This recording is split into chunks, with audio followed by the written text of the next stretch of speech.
when we sort of talked about Asia, listening to you is very much sort of China focused. Is that the key region for Asia, or is there some others, perhaps India, et cetera, that you have your sort of eyes on as well? It's the whole set, and Asia, a lot of investors outside of this region tends to look at it very holistically, but Asia is not just one market. It's a whole collection of different markets. It expands, a whole range of time zones and languages and culture. But it is that diversity of opportunities that make us most, excited to focus on Asia for investment opportunities. China obviously is a big part of it, and China, when it's fully part of a Asia index, it will be over 30%. But still, you have Japan, you have Korea and Taiwan and Singapore, the export-oriented countries.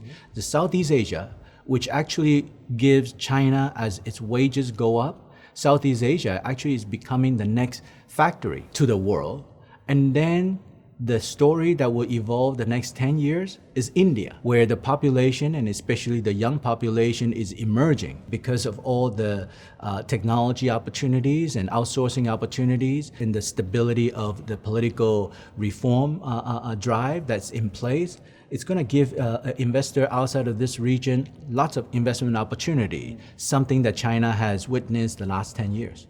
And the growing sort of influence of Asia and some of the countries that we talked about, how does that kind of manifest into people looking at global developed markets? Like, what is the tension or conflict that can arise with, say, a growing influence of China or India, et cetera, to, say, US and UK developed nations? Sure. Investors have been very accustomed to dividing the world into developed and emerging. And that's a concept division that has been in place for the last 30 years.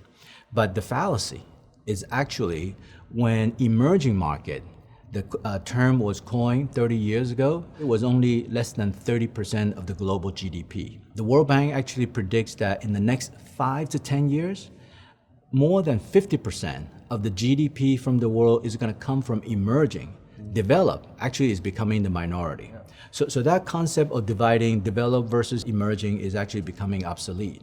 And out of the emerging, China is actually such an elephant in the room that would make that emerging asset class almost become even more irrelevant from a classification standpoint.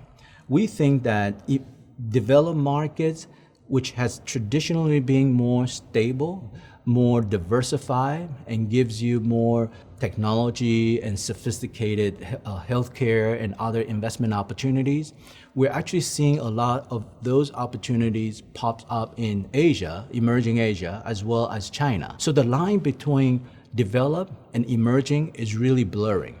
And we think that the key to capture for the future is actually, where's the money coming from? Where is the growth opportunity, which means revenue, which at the end of the day means consumption. Where is the consumers residing and what do they want to buy? And historically, when consumers become wealthy, they want to buy better quality of goods. That tends to be imported from United States, Europe, Australia. But in fact, our research tells us that differentiation of brand competitiveness is actually changing, especially in Asia and in China. Many of the domestic brands are actually becoming very competitive, and they are actually grabbing attention from the consumers. And because of the advantage of being on the ground, having better distribution opportunities, they actually are becoming very much in favor as a brand name for the domestic local consumption. And those investment opportunities are there if you're on the ground, able to visit the company and really discover what are the future emerging brand names that's coming out from such a big region.